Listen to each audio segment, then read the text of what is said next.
There are many lesser known creatures in Greek mythology that are so obscure that devoting an entire video to each one of them just isn't really practical, so here are 5 of my personal favourite creatures and monsters that most people didn't know existed.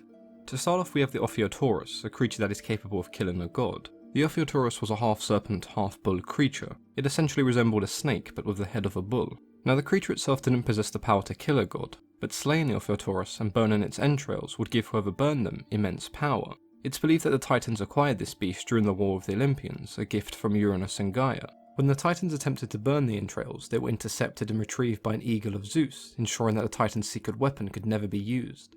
Our second set of creatures today are the Telchines, the original inhabitants of the islands of Rhodes, Crete and Cyprus. There are quite a few stories of how the Telchines came to exist, with the most common being that they were the children of Gaia and Pontus, the earth and the sea. However, some believe that much like the Erinyes, they were born from the blood of Uranus when he was castrated.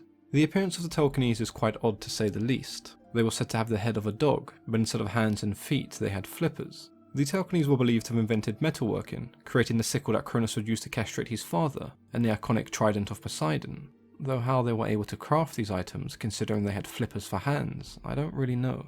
It became quite common for the Telchines to use sorcery to imbue the objects they created with immense power. This earned them the nickname the Wizards of the Sea. However, the use of this sorcery would deeply anger Zeus, and he would cast them out into the pits of Tartarus. At number 3 we have Empusa.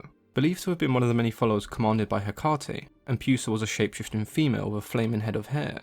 In the earliest accounts, Empusa was described as a demigoddess, with many speculating that she was in fact the daughter of Hecate. It's believed that she feasted upon young men when they slept, seducing them into her bed before devouring their flesh.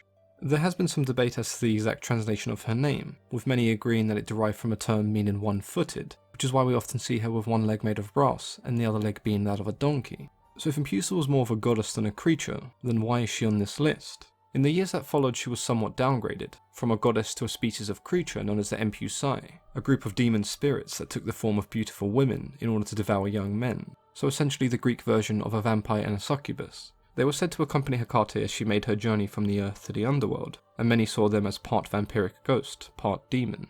The fourth creature on this list is Ladon, the serpentine dragon that was tasked with guarding the golden apples in the Garden of Hesperides. There is some debate surrounding the parents of Ladon, but he is generally described as being the son of Typhon and Echidna.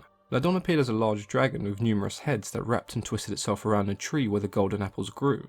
The name Ladon may sound fairly familiar to some of you, and that's because he featured in the 12 Labours of Heracles. Now in some accounts the serpent is described as being so terrifying that even Heracles did not dare to face the beast, so he instead had the Titan Atlas collect the apples for him. In the other version of the tale, Heracles did venture into the garden, and after an epic encounter, he would eventually overcome Ladon. It's said that the day after, Jason and his Argonauts passed through the garden on their return from Colchis. They came across the still twitching body of Ladon, not knowing if the dragon was alive or dead.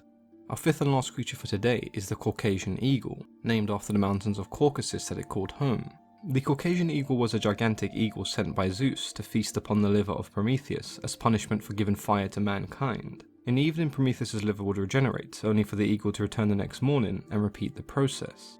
There have been some varying accounts regarding the appearance of the eagle, sometimes being described as a bronze automaton made by Hephaestus, and others believe the eagle was a horrid-looking creature spawned from the mother of monsters herself, Echidna. When Heracles eventually came to free Prometheus, he would slay the eagle by firing a volley of arrows. The eagle, however, will be placed amongst the stars as the constellation Aquila, which is Latin for eagle.